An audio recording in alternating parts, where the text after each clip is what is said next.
तो hello guys, welcome back to my YouTube channel. आज का वीडियो रहेगा हमारा अपने देश के लिए। तो हमारा वीडियो बस यही है आज का कि हमारे देश में चल क्या रहा है। मैं एक छोटा सा ड्राइवर हूँ, बाकी कुछ नहीं है, और अपनी डेली व्लॉगिंग बनाता हूँ। वैसे कहने के लिए तो बता दूँ, सरकार की वजह से मेरा भी बहुत नुकसान हुआ है। पहले मैं कुछ था, आज मैं कुछ हूँ, पर लेकिन उसके बारे में बात करेंगे बाद में। आज बात है देश की। तो देश की बात करने के लिए मुझको थोड़ा सा ये सोचना पड़ेगा कि मैं शुरू कहाँ से करूँ। तो शुरू करते हैं अपने देश पर। अभी 3 हमले हुए हैं। इंडियन नेवी नहीं, जो कॉमर्शियल जहाज़ थे उन पर हमला हुआ है लगातार 2-3 दिन। उसमें 3 जवान हमारे शहीद हो गए। 3 जवान शहीद हो गए। तो मेरा आप लोगों से मतलब मेरे भारत देश की जनता से ये पूछने का मतलब निकल रहा है। देखिए, जहन में सवाल पिछले 3 दिनों से है। बस पूछने का मन इसलिए किया कि शायद देखो, सुबह से शाम तक तुम हज़ारों रील देखते होंगे, कोई फ़र्क नहीं पड़ता। आज इस रील को थोड़ा सा गौर से सुनो और गौर से देखो कि मैं एक एक ड्राइवर हूँ। मैं आई एम अ ड्राइवर। मतलब एक ड्राइवर आदमी की सोच इतनी गहरी हो सकती है, इतना गहरी तरह से सोच सकता है, शायद आप अनुमान लगा सकते हैं। मैं ज़्यादा से ज़्यादा बात करूँगा किसकी करूँगा? गाड़ी की और माल की। भाई भाड़े की और गाड़ी की बात कर सकता हूँ, लेकिन मुझे गाड़ी और भाड़े की बात से अलावा बात चिंता सता रही है अपने देश की, कि आगे आना वाला भविष्य होने क्या वाला है। दिक्कत यहाँ आ रही है। अभी 3 दिन पहले लगातार 3 जहाज़ों पर, हमारे इंडियन नेवी के जहाज़ों पर, कॉमर्शियल जहाज़ों पर हमले हुए 3, जिसमें से 2 जहाज़ पर कोई दिक्कत नहीं है, लेकिन तीसरे जहाज़ पर 3 व्यक्ति मारे गए। दिक्कत मुझे यहाँ हो रही है, हमारा एक मोदी जी कहते हैं कि ट्रम्प इज़ माय फ्रेंड और vote for my Trump friend वगैरह वगैरह कुछ उनके लिए बोलते हैं, उनको अपना एक अच्छा मित्र बताते हैं। उनको अपना इतना अच्छा मित्र बताते हैं, फिर भी इतनी अच्छी मित्रता के बावजूद भी हमारे भारत के 3 जहाज़ों पर हमला हो गया। कितनी विडम्बना की बात है ना। अपने दोस्त के जहाज़ों पर हमला कर दिया और 3 जवानों की मृत्यु हो गई। अमेरिका ने अपने एक जवान के लिए किसी देश पर इतने हमले किए थे, उसकी रेल बना के फेंक दी थी अमेरिका ने। और आज हम ऐसे देश, ऐसे विश्व गुरु में रहते हैं, कि देश में रहते हैं कि वो अपना पलट कर जवाब भी नहीं दे सकता। किसका डर है भाई हमें? ये महंगाई बढ़ जाएगी इसका? अरे हम बिना डॉलर के जी सकते हैं सर, पहले से जी रहे थे। बिना डॉलर के जी सकते हैं, बिना इंटरनेट के जी सकते हैं।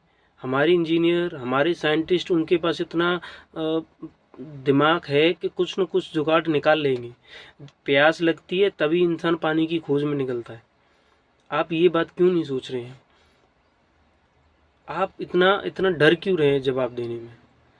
मेरी समझ में ये नहीं आ रहा है कि हमारे देश की सेना को ये कहना पड़ रहा है आपको कि आप इनके खिलाफ एक्शन लीजिए। ये तो कहने की ज़रूरत ही नहीं है। अमेरिका के जवानों ने अपने ट्रम्प से नहीं पूछा। मैं तो आपको बता रहा हूँ, आपके मुंह से ही कहने की कोशिश कर रहा हूँ, ट्रम्प आपका दोस्त है और आपका दोस्त आपका हमला नहीं करेगा।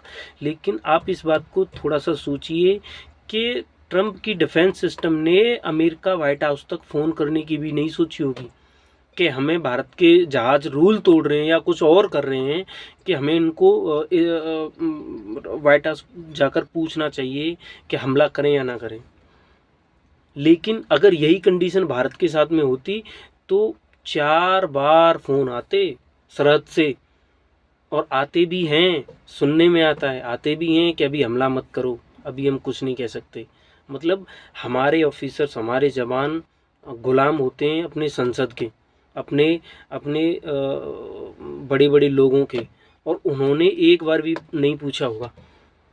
और पूछा भी होगा तो इसमें आपकी बेइज्जती। चलो मान लो उन्होंने पूछ भी लिया होगा ट्रम्प से या किसी आला अधिकारी से जो आपके करीबी हैं, तो इसमें और ज़्यादा बेइज्जती आपकी है। ये मेरा मेरा दिमाग बहुत रीजन मैं 12th पास हूँ बस। मेरे अंदर कोई डिग्री नहीं है, कुछ नहीं है, लेकिन मेरा दिमाग इतना फटा जा रहा है कि हाउ दैट पॉसिबल, ये हो कैसे सकता है। भारत का मित्र कहे जाने वाला देश हमारे अपने मित्र देश के ऊपर तीनों जहाज़ों पर हमला करता है, इतनी ब्रूटली तरीके से हमला करता है। चलो वार्निंग दे देता, वो अलग चीज़ थी। हमारे देश में ना क्या है ना सर, देखिए सर, बुरा मत मानना प्लीज़ यार, बुरा मत मानना। मैं कहने की कोशिश कर रहा हूँ कि हमारे देश में ना ये पॉलिटिक्स हर जगह घुसने की कोशिश कर रही है सर। बस दिक्कत यही है, किसी चीज़ को अपने हाथ में रहने नहीं दिया पॉलिटिक्स ने। कानून जब न्याय व्यवस्था की इतनी बड़ी है हमारे देश में, न्याय की इतनी बड़ी व्यवस्था, तो पॉलिटिक्स को घुसने की क्या ज़रूरत है सर। मैं ये पूछने की कोशिश कर रहा हूँ। शिक्षा व्यवस्था में तो पॉलिटिक्स घुस गई, परिवहन विभाग में तो पॉलिटिक्स घुस गई है, और तुम्हारा ये हो गया, ये क्या बोलते हैं इसको, डिफेंस में तो पॉलिटिक्स घुस गई है। क्यों, क्या ज़रूरत है पॉलिटिक्स को डिफेंस में? उनके पास अपने रूल हैं, अपने रेगुलेशन हैं, अपने तौर तरीके हैं, उनको उनके हिसाब से काम करने दो ना सर। आप अपने मतलब से क्यों प्रेशर डाल रहे हैं? मैं आपका बहुत बड़ा फ्रेंड हूँ, बहुत बड़ा। आपके चक्कर में, इस बीजेपी के चक्कर में मैंने अपने 2 ट्रक बेच दिए। आज मेहनत कर रहा हूँ, 15-16 हज़ार की नौकरी कर रहा हूँ। किस कारण? कि मुझे अपने देश को सपोर्ट करना है, अपनी देश की पार्टी को सपोर्ट करना है, अपने देश की न्याय व्यवस्था को सपोर्ट करना है। बस मैं किसी के खिलाफ नहीं जाना चाहता। और आज मैं इस कंडीशन में यहाँ 15-16 हज़ार की नौकरी करने के लिए मजबूर हूँ।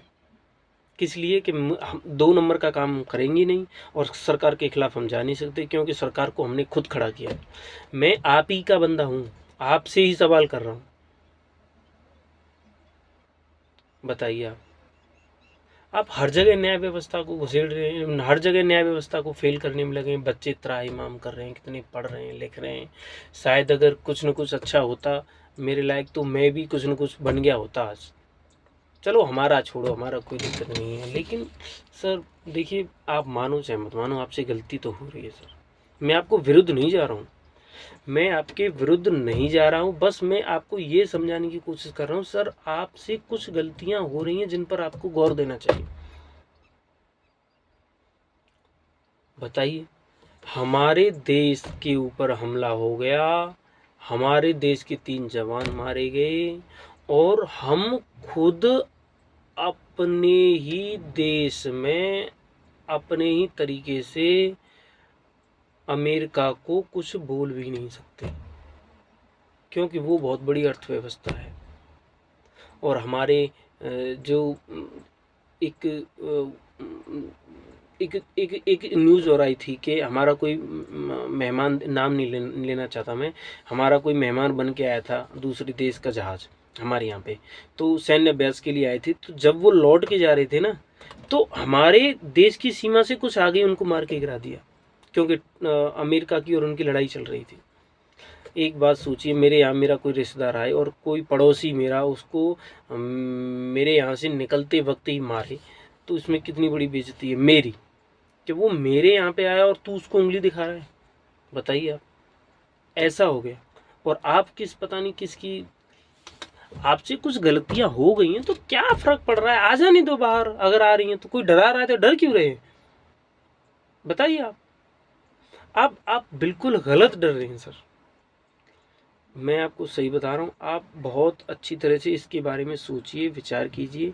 ये बहुत संगीन मुद्दा है। किसी के माँ के पास, किसी की बेटे के बाप के पास, किसी बहन के पास अपना खोने के लिए भाई, बेटा, कोई कुछ भी नहीं है फ्री में खोने के लिए। देश की सेवा के लिए भर्ती किए हैं, तो इसका मतलब ये नहीं है हाँ वीरता से मरने के लिए तैयार है। हम मरने के लिए तैयार हैं, इसमें क्या फ़र्क पड़ रहा है? वीरता से मरेंगे, लड़ते हुए तो मरेंगे कम से कम। ऐसे थोड़ी है कि हम उनको बोल रहे हैं अरे हमारे ऊपर हमला मत करो, हमला मत करो, और उन्होंने हमारे ऊपर मिसाइल दाग दी और हम कुछ कर भी नहीं सकते। बताओ, क्योंकि हमें तो भाई अपने ऊपर वहाँ दिल्ली में जो बैठे हैं उनसे लेनी पड़ेगी ना आदेश, और उन्होंने किसी से आदेश नहीं लिया होगा। मैं बता सकता हूँ श्योर, उन्होंने किसी से आदेश नहीं लिया होगा, पक्का। और लिया भी होगा तो इसमें तुम्हारी बेइज्जती है, क्योंकि जिस आला अधिकारी ने, बड़े अधिकारी ने अगर आदेश दिया होगा तो उसने यही कहा होगा कि अच्छा भारत के विमान है, चलो ठोक दो 2-3 मिसाइल। हंसी आ रही है पर ये हंसी नहीं है, ये अंदर से रोने का मन है बस, और कुछ नहीं। गले में टकरा है, यहाँ पे बहुत कुछ टकरा है, बहुत कुछ कहने का मन है, पर दिक्कत क्या है कि सवाल करने वाला ही आप लोगों के लिए दुश्मन बन जाता है। मैं आपका friend, I will told you that I am a big friend for you. मैं अपने आसपास किसी को बोलने भी नहीं देता था। आपके लिए मैंने मेरी तो दोनों गाड़ियाँ बेच दी ओवरलोड के कारण। न्याय व्यवस्था को सुधारना है। कोई नहीं सर, थैंक यू, बस इतना ही है और कुछ नहीं।